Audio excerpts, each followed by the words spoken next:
হে আমিরুল মুমিনিন, এই ব্যক্তি আমাদের পিতাকে হত্যা করেছে। আমরা এর ন্যায় বিচার চাই। আমরা প্রাণের বদলে প্রাণ চাই। জনাব, অভিযোগ সত্য, তবে আমি খুন করার উদ্দেশ্যে তাকে মারিনি। আমার প্রিয় উটটি তাদের বাগানের পাতা খেয়ে ফেলায় বৃদ্ধ পাথর মেরে উটটিকে হত্যা করেন। আমি রাগে পাগল হয়ে যাই, তাই আমি পাথর ছুঁড়ে মারলে সেটি বৃদ্ধের মাথায় লাগে এবং তিনি মারা যান। আমি ইচ্ছা করে তাকে হত্যা করিনি জনাব। তুমি নিজের ইচ্ছায় হত্যা করো বা না করো, ইসলামের বিধান অনুযায়ী তোমাকে মৃত্যুদণ্ড গ্রহণ করতে হবে।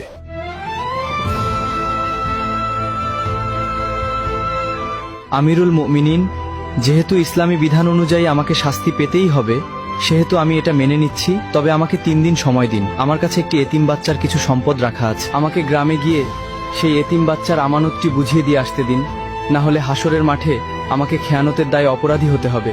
দয়া করে আমার এই আর্জিটা রাখুন জনাব।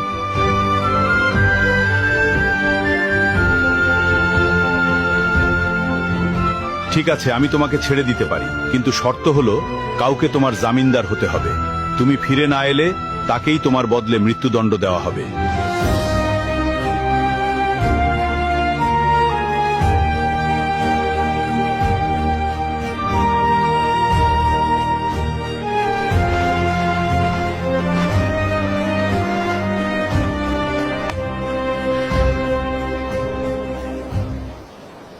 হে আমিরুল মুমিনিন, আমি ওর জামিনদার হব।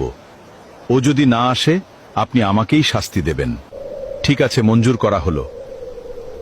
3 দিনের মধ্যে যদি তুমি ফিরে না আসো, তাহলে তোমার পরিবর্তে আবু যর গিফারিকে হত্যা করা হবে।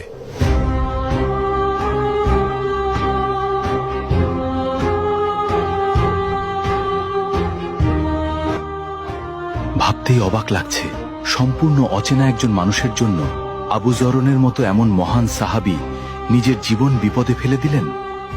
আল্লাহ না করুন, ওই বেদুইন যুবক যদি আজ ফিরে না আসে, তবে আমাদের মাঝ থেকে এমন একজন শ্রেষ্ঠ মানুষের প্রাণ চলে যাবে। কি যে হবে আজ।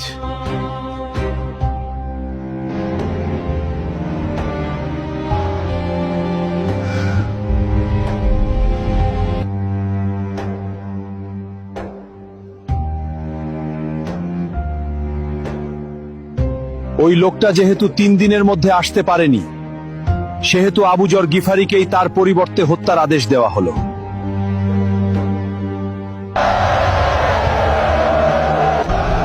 থামুন, সে ফিরে এসেছে।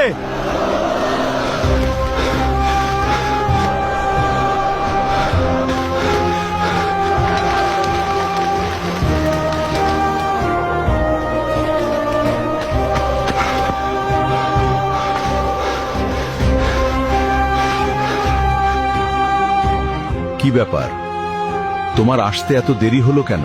আমিরুল মুমিনিন, মাফ করবেন। রাস্তায় যদি আমার ঘোড়া পায়ে ব্যথা না পেত, তবে যথাসময়ে আসতে পারতাম।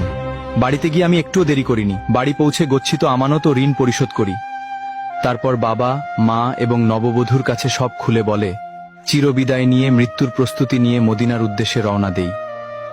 এখন আমার জামিনদার ভাইকে ছেড়ে দিন আর আমাকে মৃত্যুদণ্ড দিয়ে পবিত্র করুন, কেননা কেয়ামতের দিন আমি খুনি হিসেবে আল্লাহর সামনে দাঁড়াতে চাই না।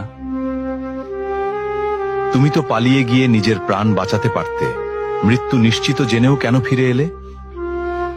আমি ফিরে এসেছি কেউ যাতে বলতে না পারে এক মুসলমানের বিপদে আরেক মুসলমান সাহায্য করতে এগিয়ে এসে নিজেই বিপদে পড়ে গেছিল।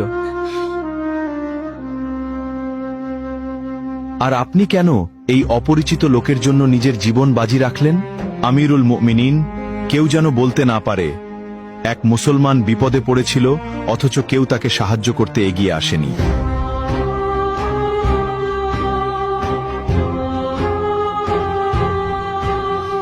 হে খলিফা, আপনি তাকে মুক্ত করে দিন।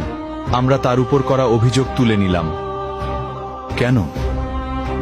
তোমরা তো বিচার চেয়েছিলে। কেউ যেন বলতে না পারে এক মুসলমান অনাকাঙ্ক্ষিত ভুল করে নিজেই স্বীকার করে ক্ষমা চাওয়ার পরেও অন্য মুসলমান তাকে ক্ষমা করেনি।